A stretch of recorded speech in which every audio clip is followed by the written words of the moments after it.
take me home, United, to the place I belong, to Old Trafford, to see United.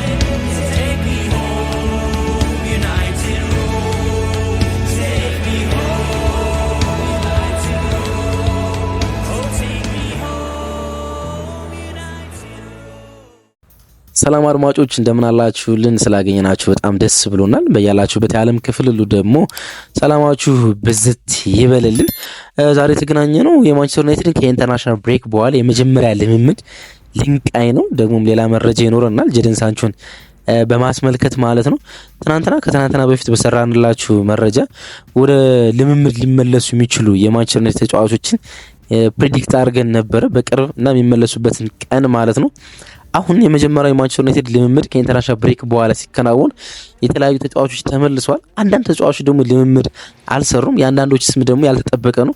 እነሱን እንቃኛለን። ጄደን ሳንቾ በማንቸስተር ዩናይትድ ማሊያ ዳግም እንመለከታለን ወይስ አንመለከትም በማለት የማንቸስተር ዩናይትድን መልበሻ ክፍል ቃኝቻለሁ ይለናል ሳሙኤል ከርስ። እሱንም ማስቃኛችሁ ይሆናል ማለት ነው። አብራችሁን ትቆዩ ዘንድ በፍቅር እንጠይቃለን። በቆይታችሁ ወቅት እንደ ወትሮ ሁሉ ቪዲዮን ከመጀመራችሁ በፊት ላይክ አድርጉ። ወዳጅ ያልሆናችሁን ደግሞ ሰብስክራይብ አድርጉ። ይሄ ታላቁ የማንቸስተር ዩናይትድ ደጋፊዎች መረጃ የምንለዋወጥበት ገጽ ነው። አብራችሁን ስለምትቆዩ ከልብ እናመሰግናለን። በድጋሚ የምትገኙት ማን ዩናይትድ ኢንፎ ላይ ነው። ክብራና ክብር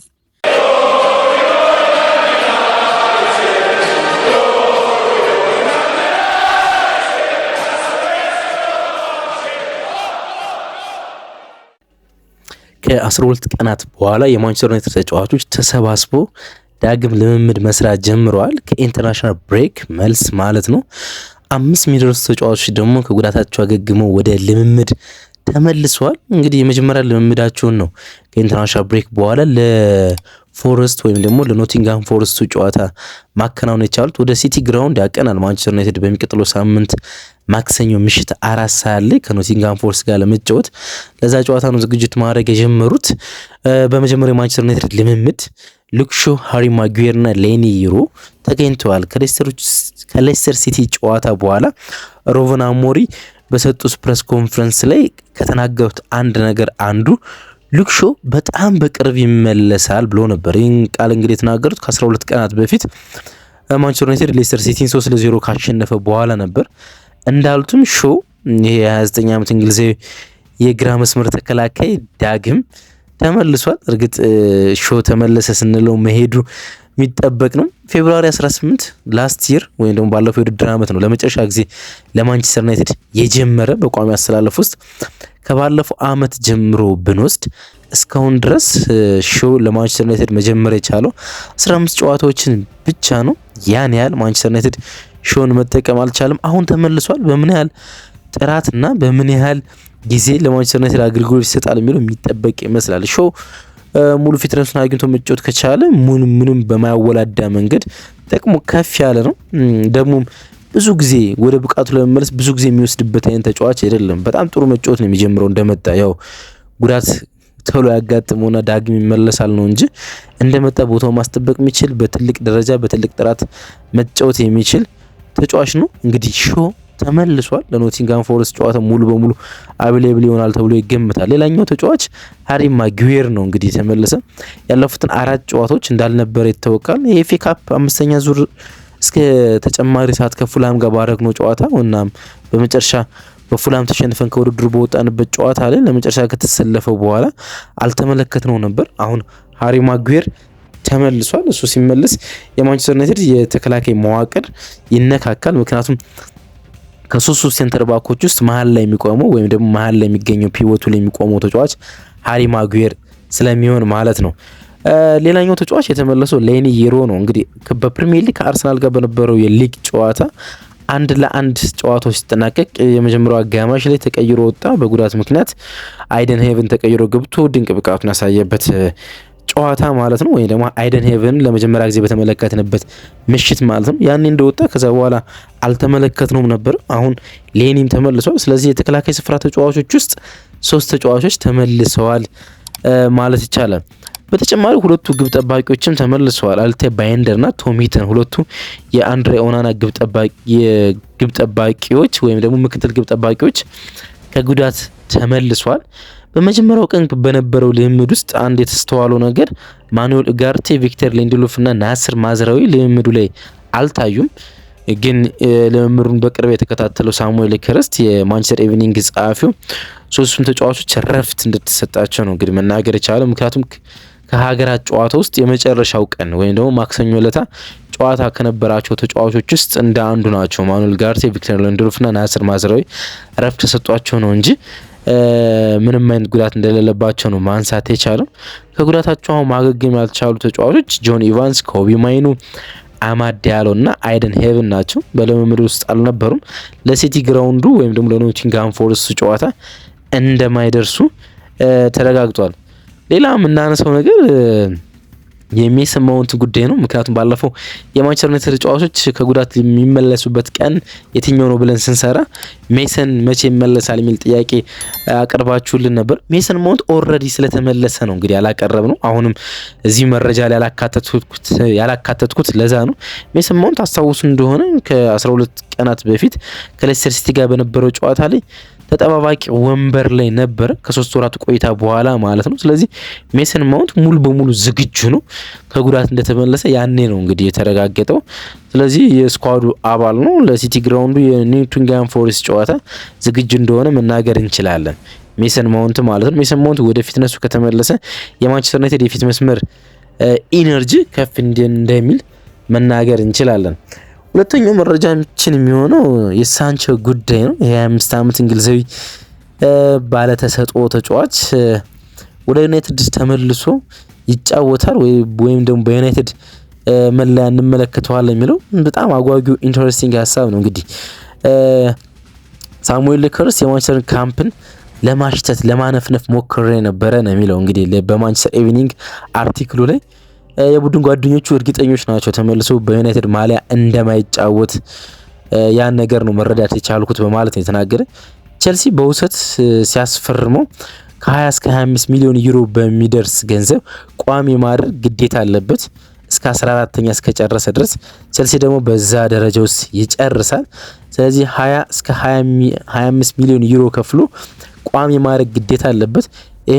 ይህን ውል ማያከብር ከሆነ የ5 ሚሊዮን ዩሮ ቅጣት ተቀጦ ጀደን ሳንቾን ይመልሰዋል ማለት ነውና ቼልሲ የትኛውን ይመርጣል የሚለው ኢንተረስቲንግ ሀሳብ ነው። እንግዲህ በመጀመሪያው የቼልሲ መርሃ ግብሮቹ ወይም ደግሞ በመጀመሪያው ሳምንታት ውስጥ በጣም ጥሩ አጀማመር ነበሩ። ከዛ በኋላ ቀስ በቀስ እየወረደ ሳንቾ ሲመጣ ተመልክተነዋል።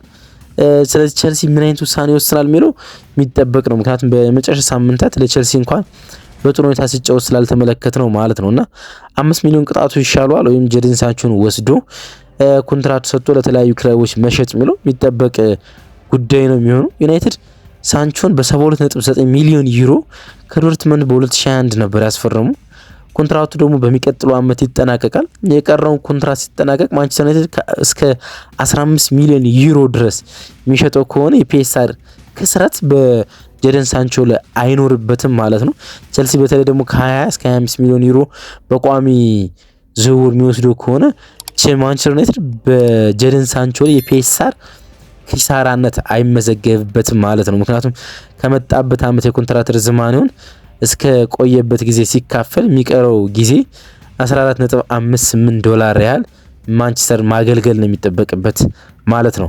ሰር ጂሚ ራትክሊፍ ታስታውሱ እንደሆነ የማንቸስተር ዩናይትድ ስታዲየም ከማስመረቃቸው አርኪቴክቸር ዲዛይኑ ከማስመረቃቸው አንድ ቀን ቀደም ብሎ ለተለያዩ ሚዲያዎች ፕሬስ ኮንፈረንስ ሰጠው ነበር እና በዛ ኢንተርቪዋቸው ላይ ስም ጠቅሰው ከዘለፏቸው ተጫዋቾች አንዱ ወይ ደግሞ አንድ 5 ስሞችን ጠቅሰው ነበር። ከዛ ውስጥ አንዱ ጀደን ሳንቾ ነበር።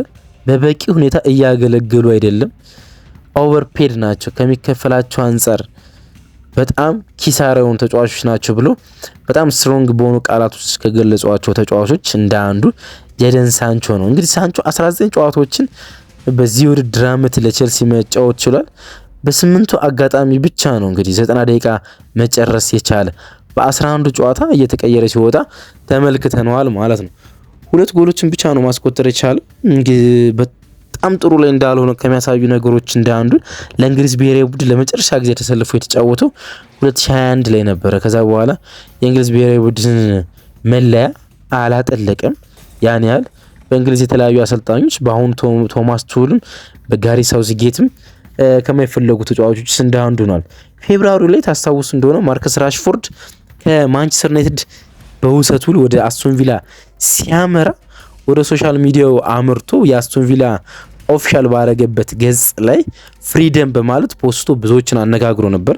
ያልተጠበቀም ነበር ከአንድ ፕሮፌሽናል ተጫዋች ማለት ነው። ክለቡ ሙሉ በሙሉ ያለቀቀ ደግሞ ምን እንደሚያጋጥመው በማያውቀው የእግር ኳስ ሁነት ውስጥ ምክንያቱም ተመልሰህ ልትመጣ ትችላለህ። ከተለያዩ አሰልጣኞች ከተለያዩ ተጫዋቾች ጋር ደግመህ ልትጫወት ትችላለህ። እንደዚህ አይነት ቃላቶች መጠቀም ልክ አይደለም።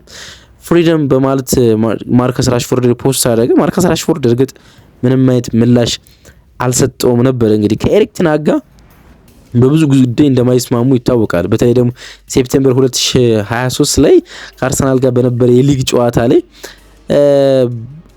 ተጠባባቂ ካረገው በኋላ ኤሪክ ቴን ሃግ ጄደን ሳንቾን ተጠባባቂ ካረገው በኋላ በዛ ጉዳይ ላይ ብዙ ተነጋግረው ሚዲያ ላይ ወጥተው እንኳን ከዛ በኋላ ኤሪክ ቴን ሃግ ጄደን ሳንቾ እንዳልተጠቀመበት ይታወቃልና የሚገርም ነገር ነው ጄደን ሳንቾ እያደረገ የሚገኘው። አሁን ደግሞ ብቃቱ መውረዱን ተከትሎ ሌላ ደካማ የውድድር ሲዝን እያሳለፈ ነው የሚገኘው። ሩበን አሞሪም ባለፈው ወር ስለ ሳንቾ ወደ ቡድኑ መመለስ ተጠይቆ ነበር። ትመልሰዋለህ ወይ ተጠይቆ አላቅም አለ። እኔ ትኩረት የማደርገው በተጫዋቾችና በተጫዋቾች ችግር ላይ ነው አለ።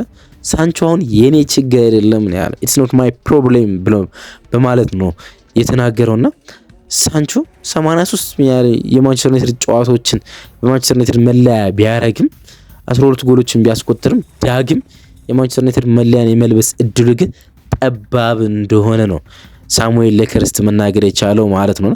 ቸልሲ መልሷል ተብሎ አይጠበቅም፣ ውሉን ያከብራል ተብሎ ይጠበቃል።